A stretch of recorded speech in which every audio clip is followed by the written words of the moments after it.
Hi, this is Charlene Vance from apitchofjoy.com. Today we're going to make a deco mesh for Halloween. To begin with, we will need a 16-inch work wreath. You can purchase these at any craft and hobby store. They are a 2-level wreath, and they have on each level these little twisty stems every few inches to help you fasten the deco mesh. As the base of our wreath, we'll need a 21-inch roll. That's 21 inches wide of deco mesh. We'll need a roll of 5.5-inch deco mesh, and this goes by different names in different parts of the country. For this particular wreath, we're going to embellish it with a 6-foot feather boa. We also have a high contrast of tube ribbon, tube loop, and the star of the show is a bronze loop wreath bow that I have already made with embellishments already on it. To begin, take your deco mesh and kind of pleat the end of it, and I tied it off with a separate chenille stem so that it is easier to handle. You just pick a place on the bottom and you fasten that in by twisting these stems that are already fastened to the wreath.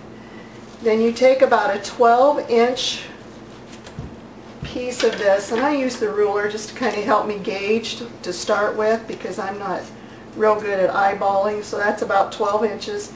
And instead of just grabbing it and wadding it up, it looks a little neater, a little more finished if you sort of pleat it. Fasten it into the next set of chenille stems and fasten it down tightly.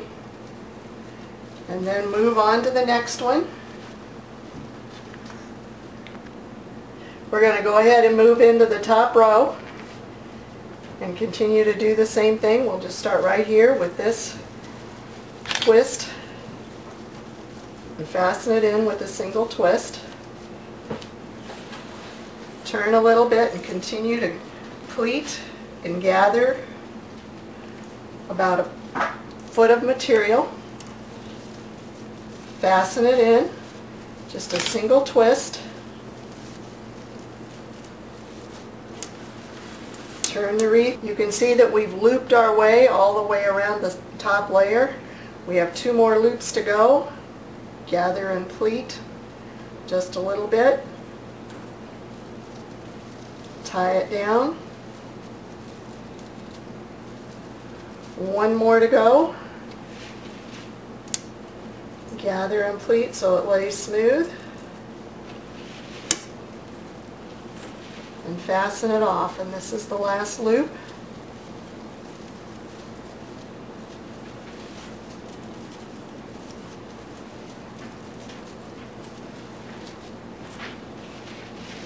Okay, I've turned the wreath around so you can see what I'm doing here. I've reached the end, I fastened the last loop. I want to leave about a 16 to 20 inch tail on this particular wreath, so I'm going to cut it. Next we're going to add this beautiful bronze fall color as a contrast around the inner side of the wreath.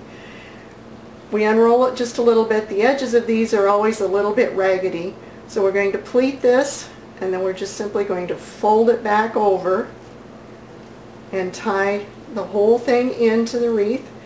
I'm going to come down here where I left my tail that I cut off. That's going to be the bottom of the wreath. I'm going to fasten this in tightly just by doing the twist like I've been doing all along, and I'm doing this on the top level of the wreath. I'm going to repeat the same thing, only instead of using about a foot, I'm going to use about 8 inches, and I'm only working on the top part here. Come down, fasten it in with a twist. It's a little trickier because we've already got 1 twist in there. We're going to do a little fluff and puff so it kind of fills in and we can work with it as we go along. We're going to repeat for the second one, about 8 inches, and tie that into the next loop here.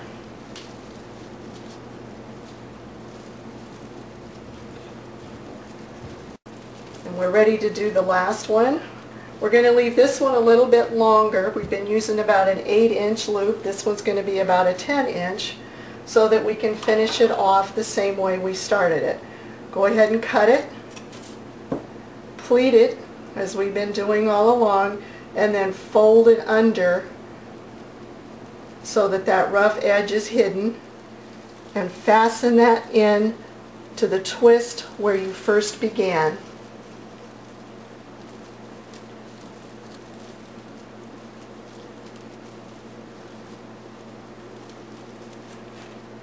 And it's starting to take shape.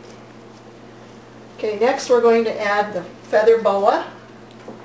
This is a 6-foot feather boa. We're going to begin at the same lower part of the wreath, but instead of trying to pile everything here where we've been doing the tail and we've got our endings and everything for all the rest, we're going to start at the next loop over and just simply lay your feather boa into place and twist it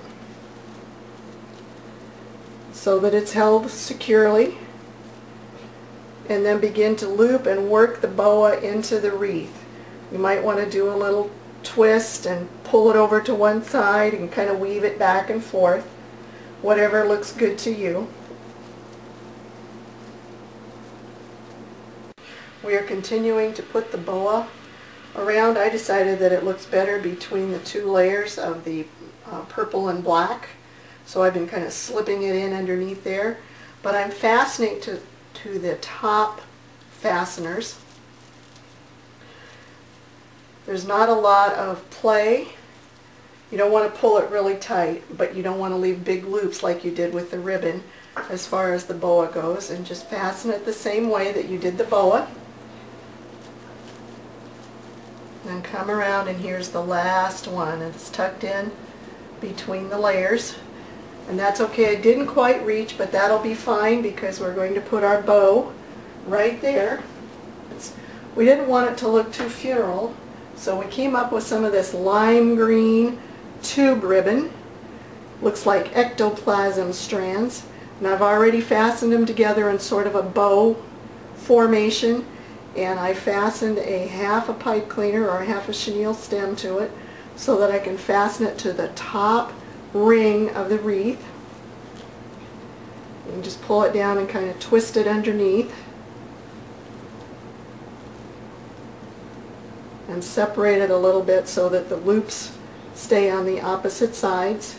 Then we're going to add this gorgeous bronze loopy bow. It's 10-inch in diameter that I made earlier.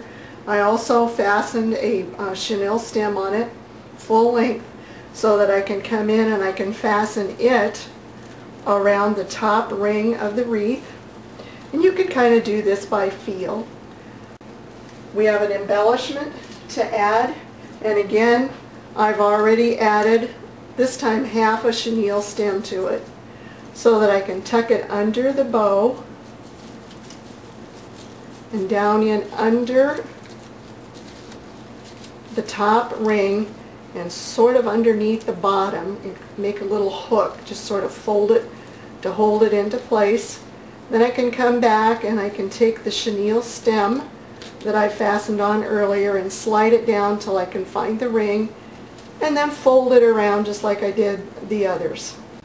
We're adding these fun ectoplasm strands, a little pop of color to the wreath.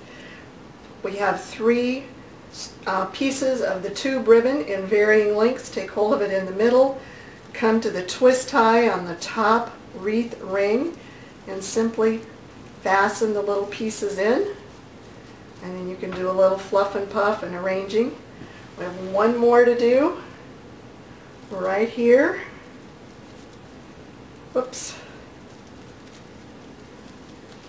Twist it in, tuck the edges of the ring down,